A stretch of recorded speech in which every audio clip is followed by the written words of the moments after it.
dimaknai bahwa kita rapat.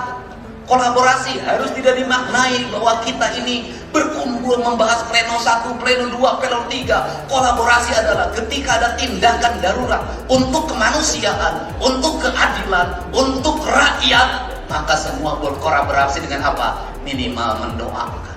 Jelang sidang paripurna 21 Mei tahun 2025, di mana Gubernur Jawa Barat Deddy Mulyadi akan berhadapan dengan fraksi PDIP dan Ono Surono yang menyoroti penyalahgunaan anggaran.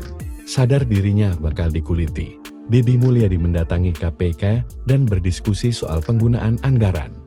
KPK menyoroti pengelolaan anggaran pemerintah Provinsi Jawa Barat dan menekankan pentingnya penggunaan dana publik seperti APBD yang berdampak dan bermanfaat nyata bagi masyarakat. Program yang tidak selaras dengan rencana pembangunan dan tidak membawa manfaat sosial harus dicoret dari anggaran. Maka itu, Deddy minta pendampingan KPK. Dia tahu jika lengah akan rawan korupsi.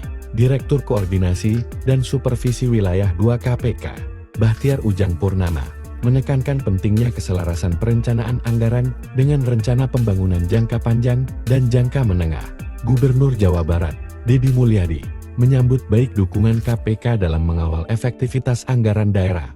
Makanya dia meminta penampingan KPK. Kepentingan dasar warga Jawa Barat menjadi perhatian saya. Pertama yang menjadi kewajiban Pemprov Jabar adalah daya tampung sekolah menengah dan sekolah menengah kejuruan yang saat ini relatif masih rendah. Masih banyak warga yang belum bisa sekolah di sekolah pemerintah, tutur Deddy.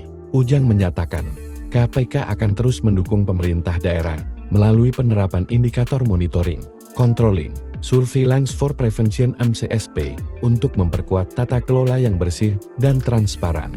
Pertama, terkait hibah, KPK meminta agar Pemprov Jabar memastikan kevalidan dan pembaruan data secara berkala.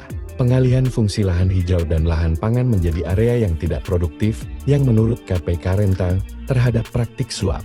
Ujang meminta Pemprov Jabar melibatkan camat dan kepala desa dalam pengawasan, agar penggunaan lahan tetap sesuai fungsi. Masalah kemacetan di kota Bandung juga tak luput dari perhatian. KPK mendorong adanya perencanaan sistem transportasi publik yang lebih baik.